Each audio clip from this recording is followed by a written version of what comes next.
You've said it all. Hi, Kerry. Hello. Welcome to the Backpack Show, everyone. The show where we bring you success insights from unusual places. We do indeed. We do indeed. It's Monday. It's Monday, June 21st. We're back at it again. Forgot until you said that. One of the last few weeks of doing Backpack After Dark before we go back to Backpack During the Day.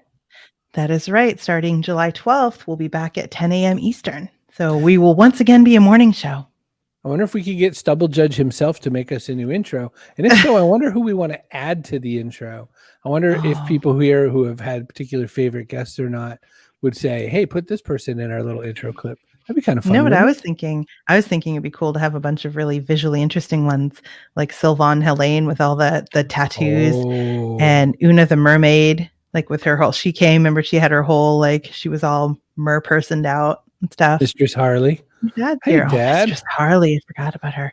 She'd be a grand introduction to that whole storyline. So what I loved about Mistress Harley, though, is she was like, hey, I'll wear a big unicorn onesie or whatever I want. And if they don't like it, tough. Because she was a financial dominatrix. So it was like, you're a bad person. Give me your credit card number. And they're like, okay. And there was the money. Hey. Hello, it's my mom as well. So who is our interesting guest added to the Backpack Pantheon tonight, Kerry?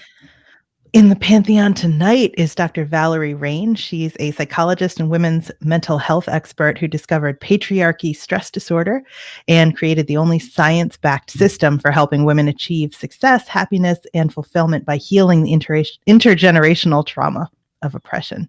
So it turns out there's a whole lot of us not dealing with trauma that we've had in our lives, and we don't even realize it's affecting us and our health, and we just generally feel kind of boxed in by our lives. So we're going to learn how to get out of our self-imposed, self-created prison.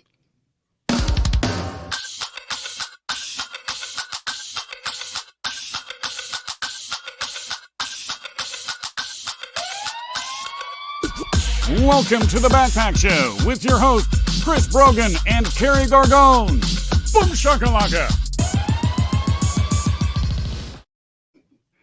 Every single time that plays. As part of the patriarchy, are you ready for this? Oh, hey, it's probably something I did. That's what I've come to learn. But what I figure is, I think there's a lot to learn anyway. And I think that, one of the things we've brought to making this show was we wanted many more female guests. We wanted many more LGBTQ plus guests. We wanted many more BIPOC guests. So the idea that this is just yet another way that we can connect with people and find a new opportunity to educate you and put some new tools in your own backpack is it's a win for me. I'm here to listen and learn. We recognize that women's voices need to be heard. Oh, for gosh sake, stop talking. Let the woman speak. We even have a graphic just for that. We do. That's just to remind me to shut up. So we need to grab our new friend, Dr. Valerie Rein, and ask her tons of questions. We do. Dr. Valerie, welcome to the show. Oh, it's so good to be here. I'm cracking up backstage. I like it. Well, good. Then we've done our job's over. We're done. Everything's fine.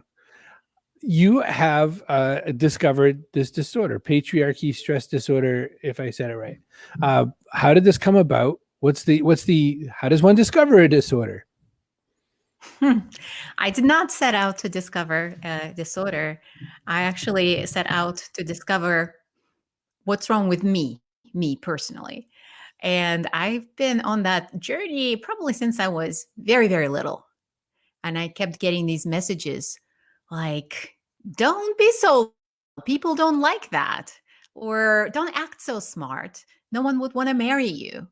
Or go easy on dessert. You're going to get fat. Or, you're getting so skinny. You should eat something. So obviously something was very wrong with me. I just couldn't get it right. And to figure out what that was and fix it for good, I went on to study psychology. And then 2 graduate degrees later, yes, I was that hard of a case.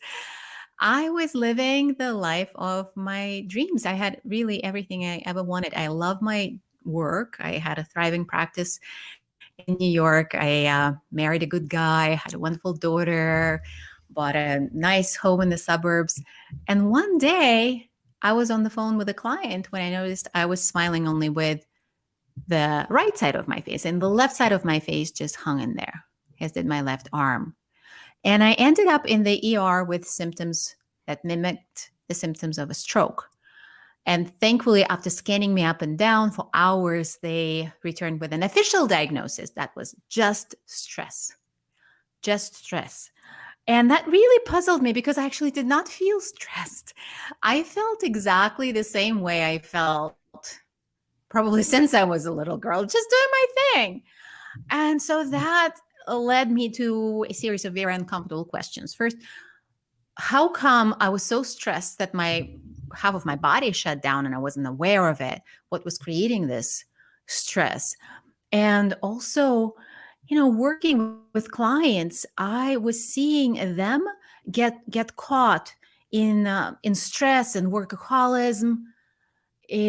And ultimately, what that was hiding was that they were not fully happy and fulfilled. And that was my uncomfortable moment to face that underneath it all, looking so good on paper, I not feel happy and fulfilled. And I was like, oh shit. I had done everything I knew how to do. In addition to checking off the boxes of what I was supposed to have to be happy, I had spent years in therapy and read every self-help book I could get my hands on, and lots of personal development workshops and seminars. I was a yoga teacher, and still I wasn't feeling good in my own skin. So thankfully, my own clients had the key to understanding what that was that I was doing for them that I wasn't doing for me. And with all of my clients, I was using mind-body trauma healing tools, even though they didn't have any big life-threatening experiences that they would have described as traumatic. But they all showed They thought they didn't. They thought they didn't. They thought they didn't. And I thought I didn't. That's why I didn't use these tools on myself. Didn't have anybody working with me with these tools. And so then I got really curious. Okay, maybe there is some kind of trauma we're not even looking for that is very common. And research in epigenetics was coming out, and I was just seeing it left and right. And it was showing that traumatic experiences are genetically transmitted. And that was that light bulb moment. Women have been oppressed for thousands of years. Oppression is traumatic. Trauma is genetically transmitted. And that was the discovery of Patriarchy Stress Disorder, or PSD, which actually finally answered the question of what's wrong with me. And the answer was, surprisingly to some people, nothing. There was nothing wrong with me. There was nothing wrong with my clients, or, most other people I know, maybe not all. Well, when you're saying like something wrong with you, it's like you're thinking of something bad being done to you, right? Some kind of one isolated traumatic event versus a systemic oppression. Yeah. And that's a great point. That's what we're looking for usually when we're hearing about trauma. We're like, well, I wasn't in combat. I didn't go through any life-threatening experiences, so I must not have trauma. And actually, that's pretty outdated thinking. I mean, the conventional definition of American Psychological Association is still that, but thankfully, they've broadened the definition of trauma since. Other voices in the field, and they talk about adverse childhood experiences as being traumatic, because they are, right? I mean, if we are, neglected, or our parents are, abusing substances, or like all sorts of things happen that affect us. But the contribution of intergenerational trauma, bringing that understanding into the game, was really pivotal. Because it's not just what happened to us in this lifetime, it's also what we inherited. And we may not know these stories. I mean, we can talk about systemic oppression. Okay, that we know women have been oppressed, people of color, indigenous people have been oppressed. We can understand that big picture. But also stuff that happened to our parents, grandparents, we may not know these stories, but they still affect us. That's always the case, right? Like they have whole Yeah. programs, like if your parents or grandparents were alcoholics or something, it affects you still, like your attachment Yeah. systems Yeah. and stuff. Yeah. And here we're talking about something that you didn't even experience at all firsthand. Like they did this study that is completely fascinating, and it actually shows how intergenerational trauma is transmitted. In this study, they introduced the smell of cherry blossoms to mice while simultaneously zapping their feet with mild electric shocks. These mice were then bred, and their children and their grandchildren, when exposed to the smell of cherry blossoms, showed a strong fear and anxiety reaction. Okay? And that's a big one. As for all we know, mice don't sit around the fire telling stories to their grandkids, watch out for them cherry blossoms. You're going to get hurt. And yet it was genetically transmitted, those reactions that caused them to recoil every time they smell cherry blossoms. So this is how PSD actually operates. PSD is women fearing the smell of cherry blossoms. For us, what are cherry blossoms? Everything that we deeply, authentically desire that has been prohibited and punishable for women under patriarchy. Loving who we love, making our own money, even having ownership of our bodies, our sexuality, our expression, did I say money? Money, making lots of money. All of that feels profoundly unsafe. Not up here. We don't go around thinking it's unsafe for me to make money in most cases. But it's our subconscious that carries that programming. Joseph Jeff, he's trying to make me some money right now. He's talking about backpack coin in the comments. Thanks, Joseph. For cryptocurrency. Leslie says it's huge to understand not comparing your traumas to other people and trying to make yourself believe it's not that bad in relation, but your trauma is still valid for you and therefore important. That's a great point. Oh, 100%, Leslie. And especially women. Well, I'm going to say especially women because I have data on women because I know women better. We're so good at dismissing our own stuff. It's not that bad. I didn't want to have sex with him, but it wasn't really a rape, right? Like, yeah, it's loaded. There's a lot of stuff that we've dismissed, repressed. And even without unpacking everything, we can just safely assume that if we're human, we have trauma, even if not from this lifetime, although we life is a pokey place. We do all experience some things that cause some trauma reactions, but we've inherited a ton of stuff. So we can all benefit from learning about it, how it works. And ultimately, it's all healable. And not only trauma is genetically transmitted, but so is healing, which is very cool because we stand to interrupt it and not pass it along to our kids.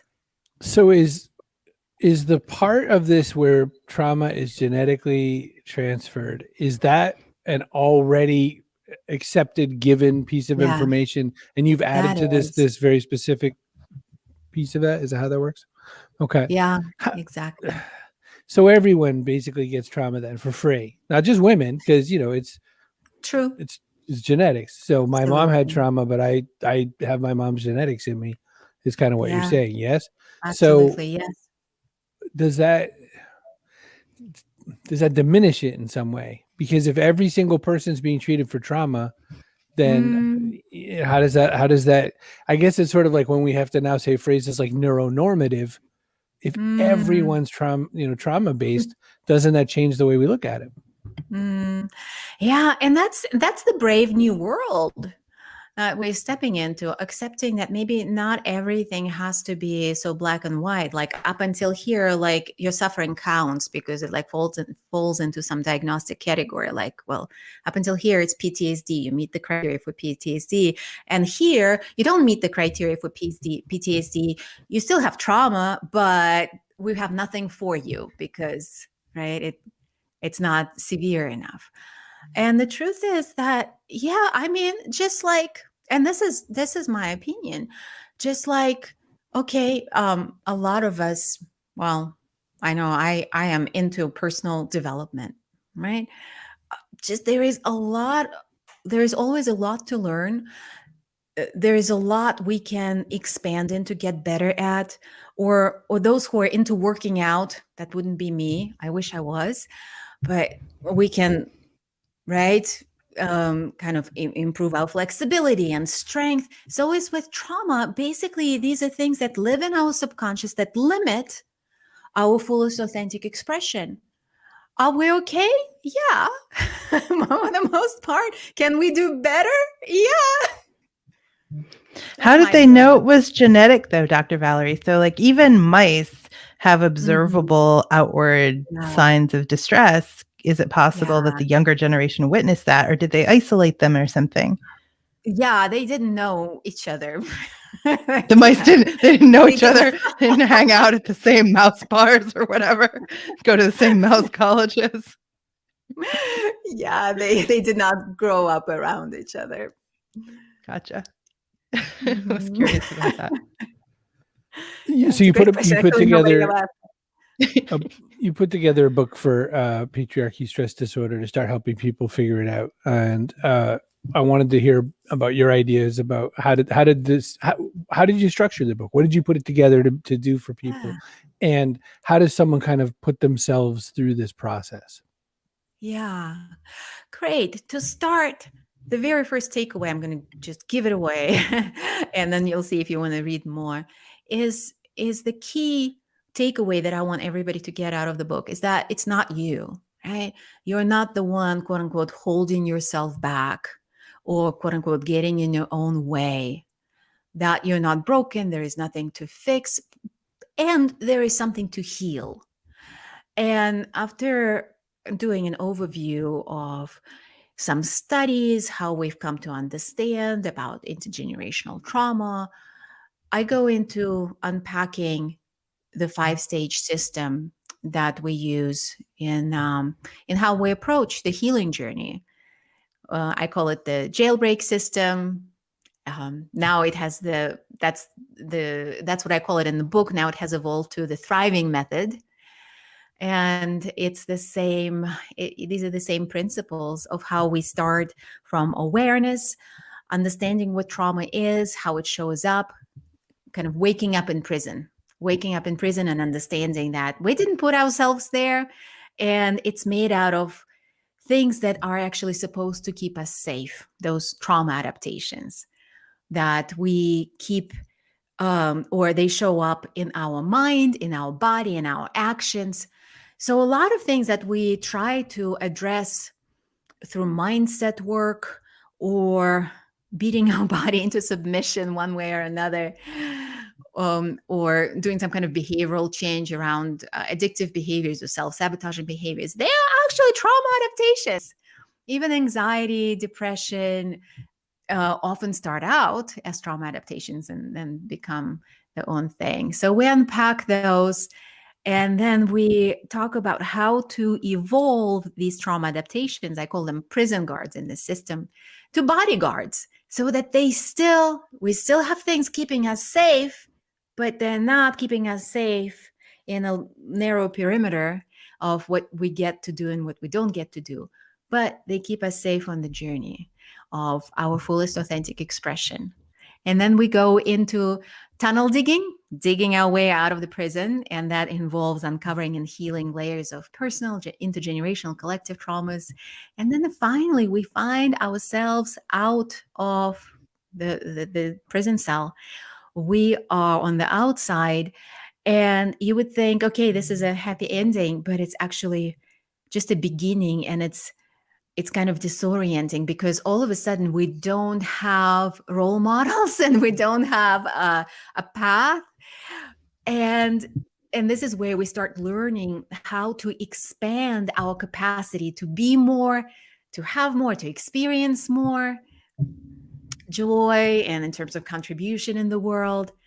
And for women, this is something that we really need to learn, not just theoretically, but quite physically. It's a physical process. It's an energetic process, because our channels for running joy, pleasure, and expansion have anything but they have withered. over the time of very little use because we didn't have that opportunity for hundreds and thousands of years. So if we don't use it, we lose them. They need to be brought back to life. So this may sound a little, how does it exactly work? But I do talk about it in my book, and it's pretty cool to see what actually happens in reality when we get on this journey and what becomes possible. Dr. Valerie Rein, stick around. We've got a bunch more questions for you, of course, and a lot more to dig into about the book, your life, business, and everything else. Hang on, we got a couple of ads to read. I love We'll find out what this means, what this looks like for women in the workplace and with money and everything. That's right. Happy to see you here, Linda. Hey, if you want to go searching things out. Hey, if you want to go searching things out, you can search, but don't use Google. What are you, some kind of person from 2020? Go to presearch.com. You can use the coolest new decentralized search engine out there that gives you crypto coins. You can even stake, which means show that you hold X number of coins, various keywords for yourself. You don't even have to buy them. Talk about subverting the patriarchy. Give Presearch your time and attention, not the Googles. Hey, not the Google. Hey, want to run your own video show? I do. StreamYard. See Brogan.me/StreamYard. And then you can have Dr. Valerie Rein on your show too. See Brogan.me/StreamYard turns making a show into a real fun game. It's really easy. You can focus on the content and the guests and not have to worry about the mechanics of how it's going to work because it just works. Hey, if you wanted to see another show, there's a great show, 10 a.m. Central Time on Thursdays, which is Deanna Schaas's Intercultural Spark. Deanna does interviews with all kinds of people, very similar kinds of topics that we have here, except done with Deanna Schaas's very own, very specific, unique energy. And also she does all kinds of other fun things inside the episodes. Always a joy to watch what Deanna comes over. So 10 a.m. Central is 11 a.m. Eastern. And it only took me like 4 years to learn that after I moved to Nashville. So. There you go. Now you know. Now I know. Hey, do you like podcasts? You don't even have to look at us. You can get a podcast anywhere they're sold because of castos.com. That's our podcast host right there. They are like peas in a podcast. So go anywhere you want to go. Spotify, Google Play, Apple iTunes, anywhere you look for podcasts. Castos will get you there. Castos.com. Hey, would you like a .online domain like we do? This is why I tell you to do something at the beginning, and you're like, no, and then you just forget. This is the last one, though. Last one, everybody. Last ad. And then we talk to Dr. Get a .online domain. Go to cbrogan.me/online and use the code Chris, all caps, to get a .online domain for less than $1. $1 buckaroo. Hey, we did it. Let's grab Dr. Valerie Rein back.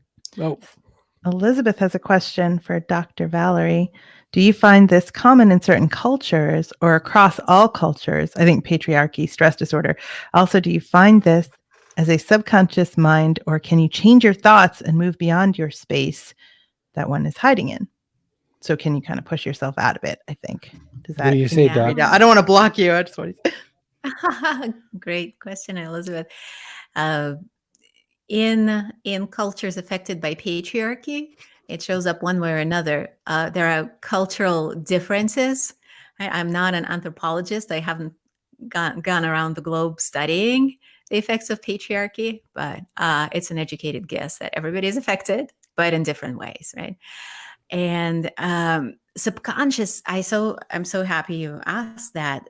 From neuroscience, we get that very mind-blowing awareness now that our actions are decided in our subconscious. Our actions are decided in our subconscious. So all this chatter about our conscious mind, let's change our thoughts, change our life, not as relevant, actually, because no matter what your conscious mind says, you're going to do what your subconscious wants you to do. And it's going to take you where it feels safe. And if expansion, money, intimacy, being visible, etc., doesn't feel safe, it's going to drive the bus the other way. So, or you can go there, you can make that conscious effort, you can Hail Mary your way through, but your nervous system is going to be constantly feeling unsafe and going into fight, flight, freeze response, right? And that's why we have, one of the reasons why we have such a pandemic of burnout among high achieving women. So glad you asked. And working with the subconscious involves, working with the mind and the body together. Do you think that the pandemic kind of brought that to a head for a lot of women, or has it been just a long time coming and we were always going to get there? Yeah. Who's to say? What we do know, or at least the way I see it, is that what we used to tolerate became pretty intolerable during the pandemic.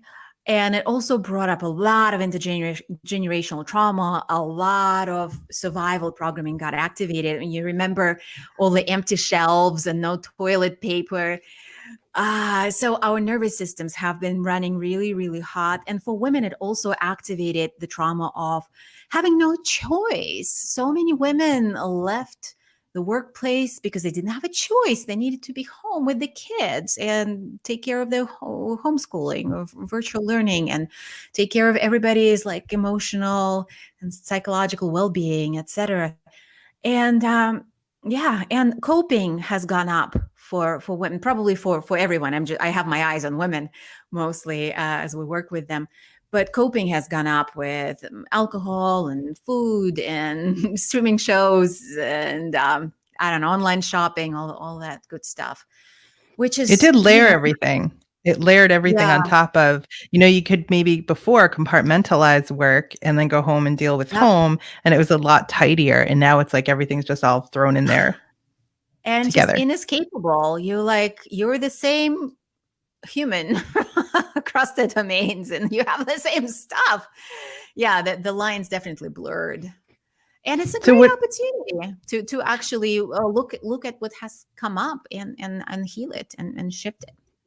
Well, I was just reading that a lot of people, just women and men, but everyone is questioning kind of their career choices, whether their work is meaningful, whether the type of career they're in is the right one for them. And a lot of them are just going to leave their jobs. Like that's a bunch of people have said that as soon as they find the right other thing. Some people have just rage quit, straight up left. So what does this look like for women? Not even just now, but because we're at a kind of a flashpoint, but in the workplace. Yeah. I recall a conversation with the chief culture officer at a Fortune 500 company. And she said, I work with the smartest women on the planet. And they all have this. And they all suffer from this. And what she was seeing is that women don't take risks because they're afraid of failing. And they don't innovate as much as they could, or as much as their male counterparts do, because of that risk of getting it wrong. Like men are not as afraid of getting it wrong, and it's a generalization, of course, but in terms of the numbers. And that's one way that PSD holds women back. And also it takes a lot of energy to keep on kind of second guessing yourself. There is the imposter syndrome. There is that inner critic that's always yapping along. Just takes a lot of energy. All of those trauma adaptations, energy going up, anxiety, energy going down, and constant distractions when we're feeling unsafe or out of our comfort zone. It just takes a lot of our resources to manage that. And of course, it doesn't help that most company cultures were created for men by men, and they're not multiculturally inclusive. They're doing their diversity, equity, inclusion things, but it's not actually becoming the culture, right? People are still not feeling safe psychologically. So, and it's a lot to carry. So a question, if it's mostly genetic, and if we can't do anything with our conscious mind, I'm left feeling like I don't know what I would be doing. Like I don't have a sense of now do this, because you said, sorry, it's in you no matter what. Sorry, whatever you're thinking doesn't count. So now what? Yeah. And now we work with the most direct route. Actually, we work with the body, because the body is the most accurate history book on the planet. Even the stuff that we don't know consciously, the body never forgets, the body never lies. So we work with the actual expressions through the body, and by finding where that trauma is, holding on, releasing it, moving that energy out, processing it, together with the mind and energy work. So mind, body, and energy working together. That's how we work with trauma. It's a very direct route. It's a pretty fast route, as compared to, old school, going to therapy several times a week for years and years. And yeah, it's absolutely healing, and pretty fast. We have amazing transformations happening in our community all the time. So I definitely don't want you to despair, Chris, or anyone watching. It's actually, the solution is simpler. And I do share not only the system for that we use for healing, but also some starter tools everybody can start using right now in the book. And actually, at this link that you're showing right now, anyone can download the starter kit of play and to start playing with these tools. So I have a feeling that what you will say in response to our backpack question, what goes in your backpack for success? I have a guess, but I don't want to make it out loud. So I'm hoping that there's like not one thing, obviously, that solves everything, but like a first step in the process that sets you on the path to purge this cumulative trauma. So what's the first step? The first step is waking up in prison. That's what we're doing now. It's getting yourself off the hook that something is wrong with me, and recognizing, like, if you know that the Maybelline jingle, maybe she's born with it. Maybe it's Maybelline. Maybe it's not me. Maybe it's PSD, right? And that awareness alone goes a long way. So I'll definitely take it with me, and sneak in a journal in there too. And a bottle of wine for good measure, if all else fails. I like your list. I think that's pretty good. First, I guess evidently we accidentally asked you the backpack question, so we'll have to remember those answers. Bottle of wine, something, some other stuff. Unbelievable. I wasn't expecting it. I'm sharing away the Instagram. So you like weren't listening? That's okay. Because I have You're a like, little. I listened to one answer and none of the others. And I was thinking, that's what you get. 3 other more things here. So here we go. Oh, and here's our person of the day. Kaboom! There's so many good ones. There's so many are. good ones today. I feel like I gave it to Leslie fairly recently. You know who I'm going to give it to? I haven't. I sure don't. I never do. You never do. No. I haven't seen Mia Jane around in a million years. So hi, Mia. Good to see you. By all means, that would be, you're the winner of the person of the day. That means you're entitled to 1 free apple. Now, what you have to do is you just have to go out and buy yourself an apple and then clean it all up and then eat it. And what I would do is put it in a pie and then eat the pie. That's what I would do. Apple pie is definitely a great thing. So I missed it. I'm going to have to ask you to repeat it, Dr. Rein, because I was like going through my little show flow. No, because nobody, it wasn't the time we asked the question. I was doing my part of the job. So what goes in your backpack? What you said, a bottle of wine. That's all I heard. What else did you add? That's it. That's the contingency plan. Oh, that's all I want. All else fails. I'll pack the awareness of PSD and the awareness of working with the body and mind and energy, a journal, and my contingency bottle. Journals are very Journaling important. gets a lot more interesting if you have the wine first. I was actually reconsidering it even as I was speaking. Yeah, totally on the same page, Kerry. Sounds really good to me too. Well, here we go. I have to tell you one thing about this is that I think that the notion of, women really coming to accept all the things that they've been subjugated by the patriarchy is really important. My grandmother most definitely suffered from a lot of that in all reality. But she would definitely have benefited from some things in your book. The one thing I thought she most definitely would get